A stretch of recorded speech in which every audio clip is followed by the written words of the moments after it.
Hello students, welcome to Crazy D's A to Z. आज मैं class 11th chapter 1 some basic concepts of chemistry के ऊपर कुछ important numericals करना चाहूँगा। वो न्यूमेरिकल्स जो अक्सर एग्ज़ाम्स में पूछे जाते हैं।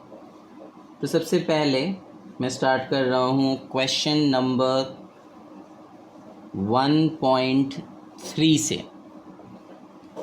क्वेश्चन कहता है determine the empirical formula of an oxide of iron which has 69.9% of iron and 30.1% dioxygen by mass. Atomic mass given है।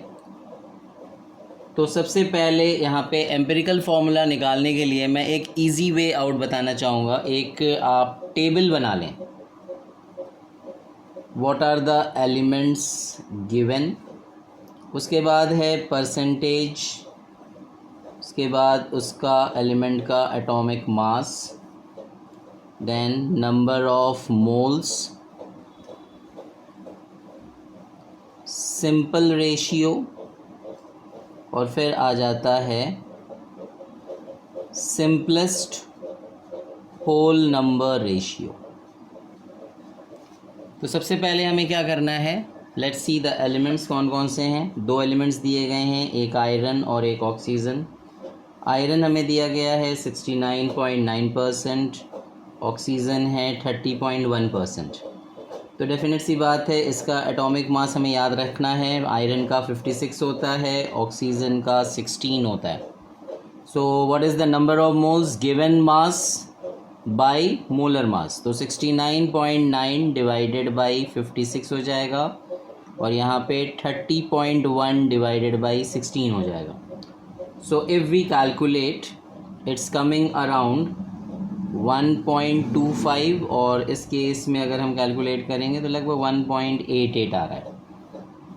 सो बेसिकली जब हम इसे देखते हैं तो सिंपल रेशियो में आने के बाद अब यहाँ पे हमें ये देखना होता है कि सबसे इन दोनों में छोटा कौन है। तो डेफिनेट सी बात है 1.25 छोटा है, तो हम 1.25 को डिवाइड करेंगे 1.25 से, यहाँ पे 1 आ गया, एंड 1.88 को डिवाइड करेंगे 1.25 से, इट कम्स अराउंड 1.5। अब हमें इसे होल नंबर रेशियो पे लेना है, तो इसके लिए हम क्या करेंगे, 1.5 को हम राउंड ऑफ नहीं करेंगे, will multiply it with 2 so as to bring a proper number. तो 1.5 को जब हम 2 से मल्टीप्लाई कर देंगे तो 3 आ जाएगा। सिमिलरली हम यहाँ पे भी बैलेंस करने के लिए मल्टीप्लाई कर देंगे 2 से, तो इट कम्स एज 2। तो यानी कि हमारा एम्पिरिकल जो फॉर्मूला आया आंसर में वो क्या आ गया, iron is coming as 2 and oxygen is coming as 3। So this is the answer Fe2O3. Okay, so this was one of the important question. इसके बाद जो नेक्स्ट क्वेश्चन अक्सर आप लोगों के पास आता है या पूछा जाता है, that is another question, question number 1.6। ये क्वेश्चन भी अक्सर पूछा जाता है।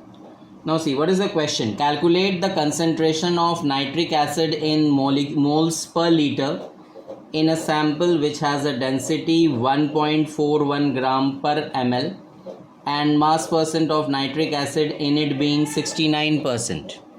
तो बेसिकली यहाँ पर अगर आप देखो तो हमें नाइट्रिक एसिड का मास परसेंट दे रखा है, तो यानी कि ये हो गया 69%। मास परसेंट दिया हुआ है 69%, और मोलर मास HNO3 का होता है 1 + 14 + 16 × 3, तो ये टोटल कर लेंगे, that is coming around as 63। Okay, सबसे पहले हमें क्या निकालना होगा, number of moles of HNO3। तो ये हो जाएगा given mass that is 69 upon molar mass 63, तो this comes around as 1.095 gram per mole.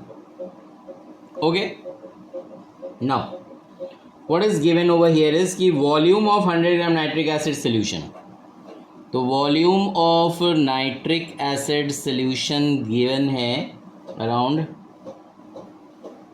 100 gram divided by हो जाएगा ये 1.41, यानी कि mass of the solution by density of the solution, तो this comes around as 70.92 ml. Now what is the concentration, यानी कि हमसे मोलैरिटी मांगा है, कंसंट्रेशन पूछे चाहे मोलैरिटी पूछे दोनों बातें सेम हो जाती हैं. So this is equal to 1.095 divided by, now ये जो 70.92 है ये ml में है, तो हमें इसे अगर लीटर में कन्वर्ट करना हो this will come as 0.07092 in litres, तो हमने इसे लीटर में ही कन्वर्ट कर लिया 0.07092 and this will come as 15.44 molar.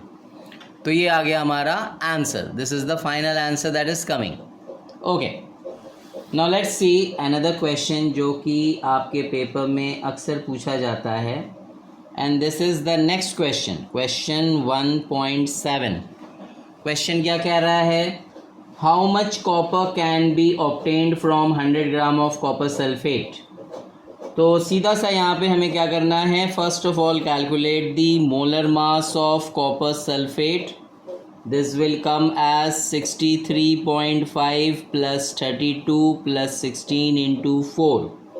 तो इसे अगर हम ऐड कर देते हैं this comes around as 159.5 gram per mole. Okay, so this is the molar mass of copper sulphate. अब ये क्वेश्चन क्या कह रहा था कि अगर हम यहाँ पर देखें बेसिकली क्या हो रहा है कि कॉपर सल्फेट से कॉपर निकल रहा है, तो कॉपर सल्फेट कितना है 159.5, जिसमें से कॉपर निकल रहा है लगभग 63.5. तो ये हो गया हमारा पहला statement. And what is this statement is कि 159.5 gram of copper sulphate gives copper equal to 63.5 gram. Okay, तो देयरफॉर हम यहाँ पे क्या लगा देंगे, यूनिटरी मेथड लगाएंगे. तो 1 ग्राम ऑफ कॉपर सल्फेट कितना दे देगा 63.5 डिवाइडेड बाई 159.5, ठीक है ना, this much gram of copper.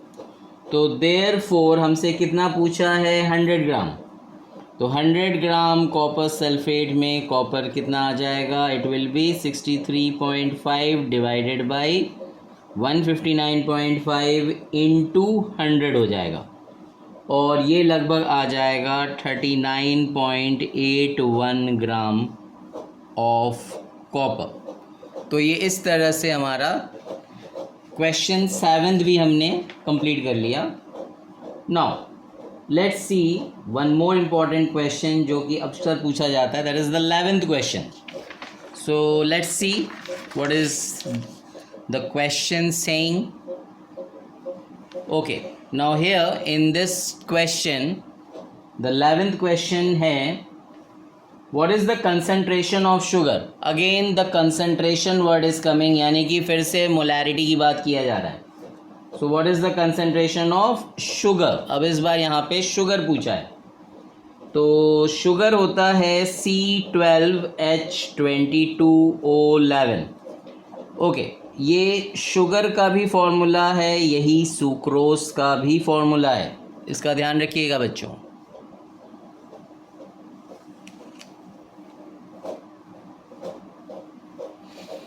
ठीक है, ओके. नाउ क्वेश्चन क्या कह रहा है, what is the concentration of sugar in moles per litre if it's 20 gram are dissolved in enough water to make a final volume up to 2 litre. Okay, तो सबसे पहले हम यहाँ पे मोलर मास कैलकुलेट कर लेते हैं इसका. So this molar mass comes around 12 into 12 plus hydrogen का हो गया 22 एंड देन 16 into 11, तो this comes around as 342 gram per मोल.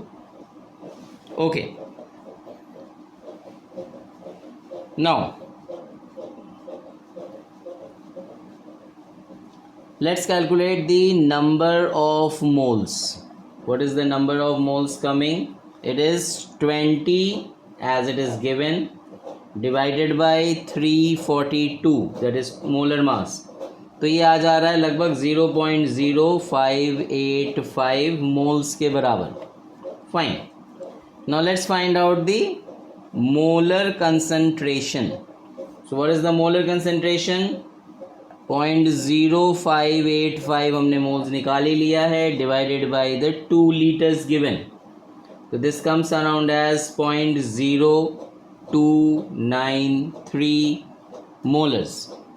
तो मोलर कंसंट्रेशन का मतलब हो गया straight away number of moles present in the volume in litres. तो यहाँ पे सीधे सीधे 2 लीटर हमें दिया हुआ था, हम सीधे से इसमें फॉर्मूले के बेसिस पे डिवाइड कर दे रहे हैं.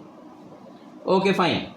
Now let's see another question, that is the question number 12th 1.12. अब ये question 12 क्या कह रहा है? If the density of methanol is 0.793 kg per liter, what is its volume needed for making 2.5 liter of its 0.25 molar solution? बहुत ही important question है बेटा. सीधे सीधे यहाँ पे हमें क्या करना है? Molar mass of methanol, that is CH3OH, ये मिथेनॉल हो गया. और यहाँ पे इन्होंने हमें क्या दिया है? CH3OH का अगर हम मोलर मास निकालें, this comes around as 32 gram per mole. Fine. तो इसे अगर हम केजी में कन्वर्ट कर दें, this comes around as 0.032 kg पर मोल. ओके, अब यहाँ पे सीधा सा क्वेश्चन है, 1 litre of 0.25 molar CH3OH contains कितना मोल्स रख रहा है ये यहाँ पे? लगभग ये हो गया जो क्वेश्चन में दिया है 0.25 मोल.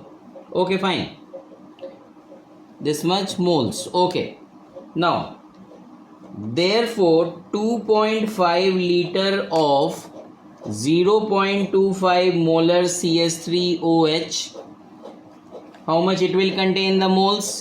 तो ये क्या हो जाएगा? 0.25 into 2.5 हम कर देंगे, तो this will come around as 0.625. okay, this much moles.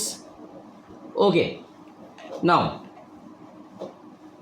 mass of 0.625 moles of CH3OH, इसका मतलब क्या हो गया? 0.625 into molar mass 32, number of moles into molar mass कर देंगे, तो this gives us the required mass, यानी कि 20 ग्राम आ गया. That is the given mass, जो हमारा रिक्वायर्ड मास था.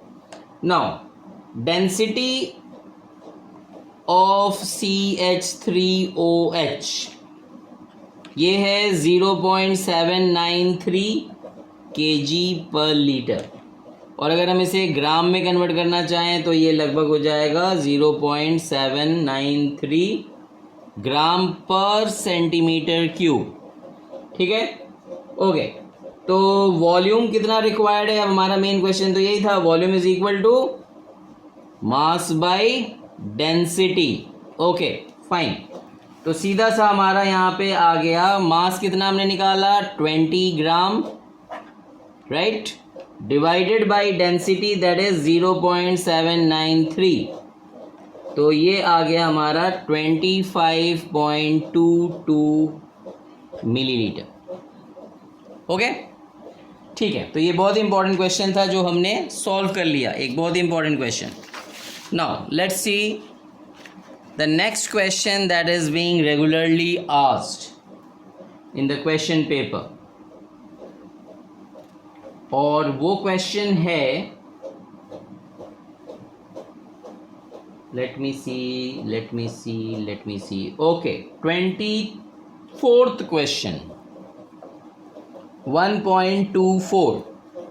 तो 1.24 वाले क्वेश्चन को एक बार रीड करके देख लेते हैं. Dinitrogen and dihydrogen reacts with each other to produce ammonia according to the following chemical equation. अच्छा, इक्वेशन दे ही रखा है तो let's write it down. N2 + 3H2 gives 2NH3. Okay fine, ये हो गया हैबर्स प्रोसेस. फाइन. तो यहाँ पे क्वेश्चन क्या कह रहा है? Calculate the mass of ammonia produced if 2 × 10³ gram die nitrogen reacts with 1 × 10³ gram di hydrogen. Fine. तो N2 जो है डाई नाइट्रोजन, ये हमें दे रखा है 2 × 10³ ग्राम्स, और जो हाइड्रोजन हमें दिया है वो है 1 × 10³ ग्राम्स. ये गिवन है. This is the given mass. Will any of the two reactants remain unreacted? If yes, which one and what would be its mass? Okay, तो ये बेसिकली लिमिटिंग रिएजेंट का क्वेश्चन है. So let's see how we can solve. तो सीधी सी बात है, ये हो गया हमारा 2000 ग्राम नाइट्रोजन. तो यहाँ पे अगर आप देखो तो 2000 gram nitrogen will react with how much hydrogen will react with hydrogen equal to, ये हो जाएगा 6/28 into 2000. तो ये बन जाएगा 428.6 ग्राम. ठीक है. Okay, now amount of hydrogen given कितना है? अमाउंट ऑफ हाइड्रोजन गिवन कितना है? It is 1000. ठीक है ना. तो यहां पर अगर आप देखो तो 1000 ग्राम हाइड्रोजन दिया गया है. ठीक है. और 2000 ग्राम नाइट्रोजन के साथ रिएक्ट करने के लिए जितने हाइड्रोजन की ज़रूरत है वो है 428.6 ग्राम. बात समझ में आ रहा है? तो दिस इज रिक्वायर्ड. ये जो है रिक्वायर्ड है और ये जो है गिवन है. तो that means hydrogen is given more and it is required less. इसका मतलब क्या हुआ? Nitrogen is the limiting reagent. इस क्वेश्चन में नाइट्रोजन जो है वो लिमिटिंग रिएजेंट है. समझ में आ गया? बिकॉज जितना रिक्वायर्ड है वो कम है और जितना दिया गया है वो ज़्यादा है. इसका मतलब कि नाइट्रोजन लिमिटिंग रिएजेंट है. ठीक है ना. तो यहाँ से हमें ये चीज़ का पता चल गया. नाउ अगला क्वेश्चन क्या पूछा है कि इसमें ओके फाइन. ठीक है. तो अब हमें क्या करना है कि 28 ग्राम ऑफ नाइट्रोजन प्रोड्यूसेस कितना अमोनिया बना दे रहा है? 34 ग्राम ऑफ अमोनिया. फाइन. तो हमारा अमोनिया अगर हमें निकालना है तो किसके बेसिस पे निकालेंगे? लिमिटिंग रिएजेंट के बेसिस पे. और ये लिमिटिंग रिएजेंट कौन है? नाइट्रोजन है. नाइट्रोजन दिया कितना गया है? 2000 ग्राम. तो 2000 gram of N2 will produce what? It will produce. तो सीधा सा हम लगा देंगे यहाँ पे 34/28 into 2000. This is the unitary method. तो ये बन गया 2428.57 ग्राम. Okay fine. तो यहाँ पे जो दूसरा क्वेश्चन था वो क्या था? कौन है अनरिएक्टेड? तो इसके लिए आंसर लिख दो, हाइड्रोजन रिमेन्स अनरिएक्टेड. ओके. तीसरा क्वेश्चन पार्ट क्या था? How much hydrogen is left unreacted. तो ये हो गया 1000 ग्राम माइनस 428.6 ग्राम आया था.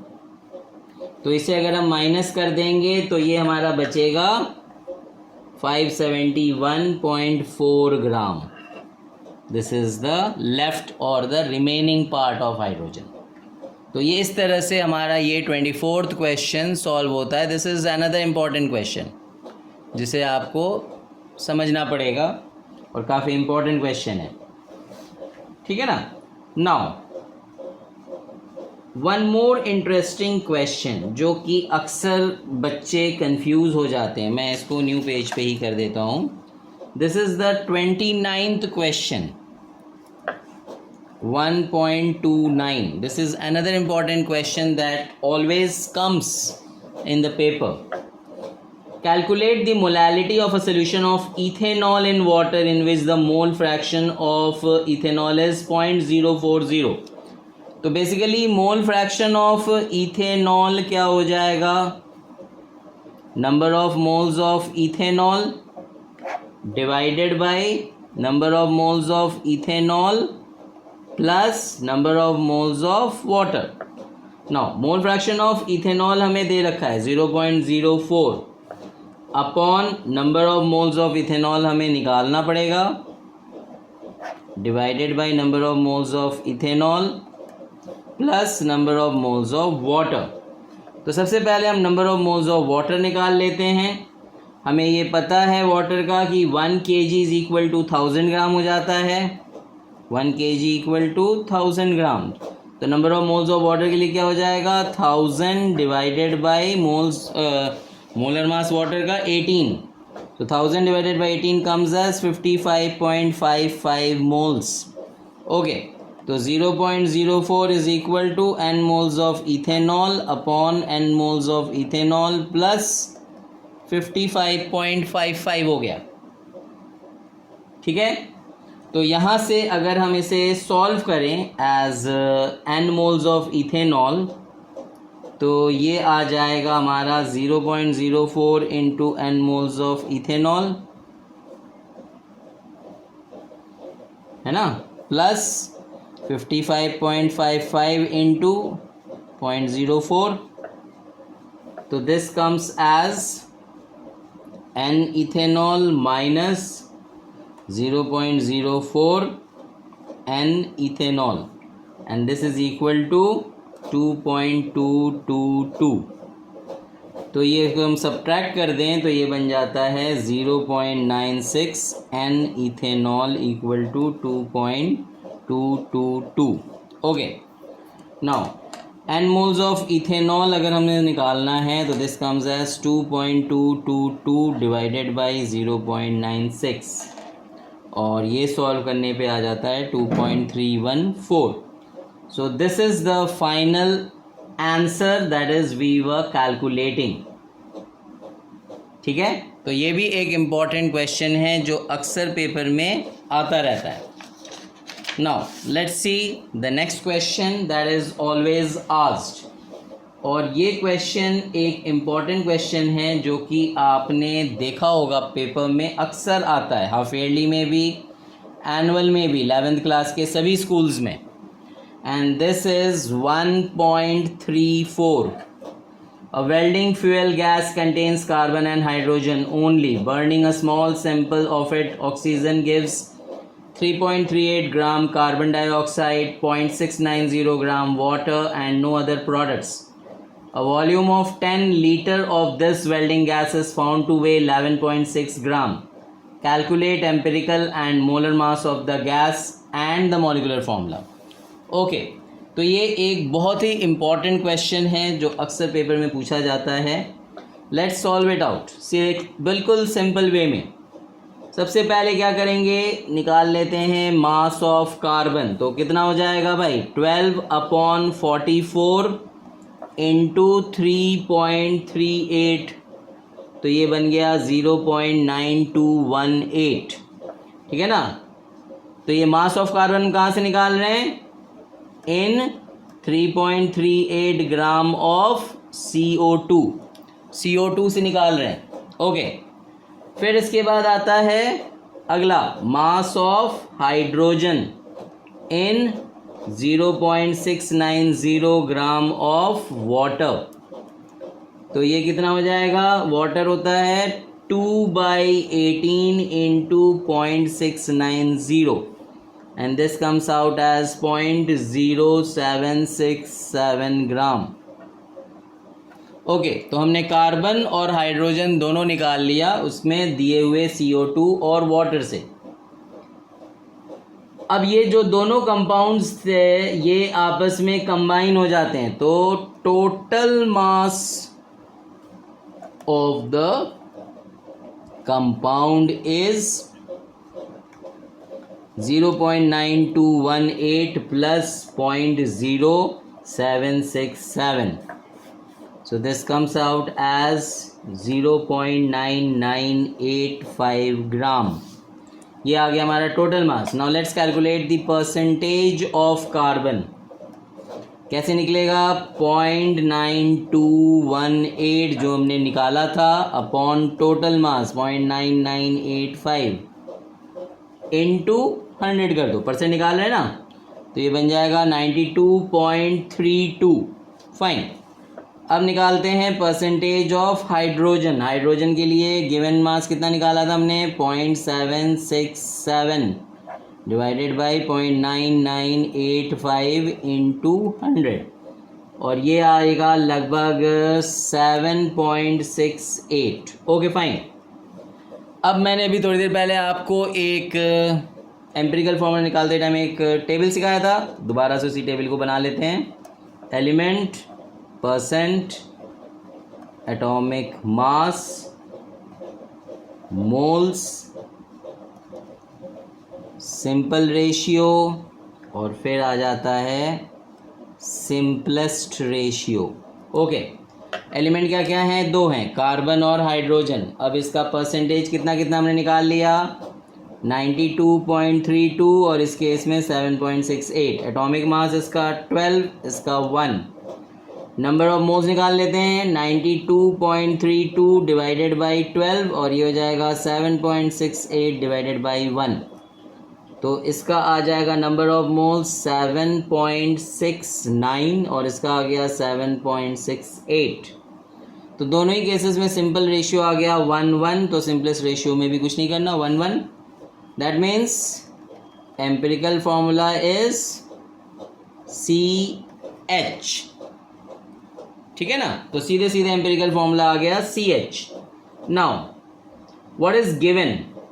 क्वेश्चन में दिया हुआ है कि 10 litre of the gas is weighing 11.6 ग्राम. इतना ये वे करता है. Okay.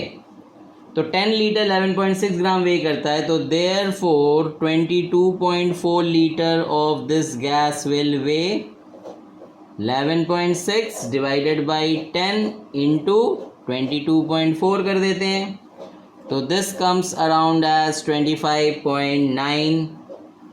Okay, this much gram. तो दिस इज इक्विवेलेंट टू, अगर हम देखें तो ये मोलर मास कितना आ रहा है इस गैस का? Nearly equal to 26 gram. Fine. अब अगर हम यहाँ पे एम्पिरिकल फॉर्मूला मास निकालें CH का, तो ये बन गया 12 + 1 13. तो यानी कि N फैक्टर क्या हो गया? Molecular mass by empirical formula mass. तो ये हो जाएगा 26 divided by 13 and this comes as 2. तो N फैक्टर आ गया 2. ओके. अब फाइनली हमें क्या करना होगा? मॉलिक्यूलर फॉर्मूला निकालना है. And this is empirical formula into this N factor हो जाता है. तो एम्पिरिकल फॉर्मूला कितना था? CH, और N कितना आ गया? 2. तो that means molecular formula becomes C2H2. So this is the final answer of the 34th question. ठीक है? Is it clear? Now the another question that always is asked, वो है अगला question, that is the 1.35. This is also one more important question. Calcium carbonate reacts with aqueous HCl according to the reaction. What mass of CaCl3 is required to react completely with 25 ml of 0.75 molar HCl? देखो simple सा है. To calculate mass of HCl in 25 ml of 0.75 molar HCl. तो 25 ml of 0.75 molar HCl को अगर हमें calculate करना है, तो सीधी सी बात क्या होती है कि 1000 ml of 0.75 molar HCl contains कितना HCl, तो this is equal to 0.75 into 36.5 है ना भाई। तो ये हमें मिल जाएगा गिवन मास यानी कि 27.37 ग्राम। ओके, अब इसके बाद अगली बात क्या करनी है हमें, यहाँ पे नेक्स्ट चीज़ हमें देखना है कि 25 ml पे जब 0.75 मोलर HCl है तब कितना HCl ये कंटेन करेगा। तो ये हो जाएगा 27.37 डिवाइडेड बाई 1000 इंटू 25 और ये लगभग निकल आएगा 0.6844 gram. Okay, now to calculate the mass of calcium carbonate reacting completely with this much gram of HCl, तो हमें क्या करना होगा, सीधी सी बात है 73 ग्राम HCl जो है वो रिएक्ट कर रहा है with 100 gram of calcium carbonate, है ना भाई। तो देयरफॉर 0.6844 ग्राम कितने से करेगा, तो दैट मीन्स 100 बाई 73 इंटू 0.6844, तो this comes around as 0.9375 gram of calcium carbonate. तो ये है एक और इम्पॉर्टेंट क्वेश्चन जो कि आपका पूछा जाता है पेपर में। Okay, so this is something very interesting. और इसके साथ ही एक लास्ट क्वेश्चन के लिए भी मेरे पास मैसेज आ रहा है। ओके बेटा, just wait. Chlorine is prepared in the laboratory by treating manganese dioxide with aqueous hydrochloric acid according to the reaction। ठीक है, how many grams of HCl reacts with 5 gram of MnO2 atomic mass दिया हुआ है। ठीक है, simple है बेटा, देखो 1 मोल ऑफ MnO2 बोला है ना। ठीक है, तो ये हो गया आपका 55 प्लस 32। ओके, तो मोलर मास आ गया हमारा 87 ग्राम पर मोल। फाइन, तो यहाँ पे पूछ रहा है क्या 4 मोल्स ऑफ HCl, तो 4 मोल्स ऑफ HCl का मतलब हो गया 4 इंटू 36.5, तो दिस विल बी अराउंड 146 ग्राम। ठीक है ना, तो बस हो गया फिर। तो 5 ग्राम में कितना होगा, therefore 5 gram of MnO2 will react with HCl, तो this will be equal to कितना हो जाएगा 146 by 87 into 5, तो this comes around as 8.39 ग्राम। हो गया। So this is how the first chapter numericals comes। तो hope you understood the chapter और अच्छे से आप प्रिपरेशन करिए समझ के। Thank you.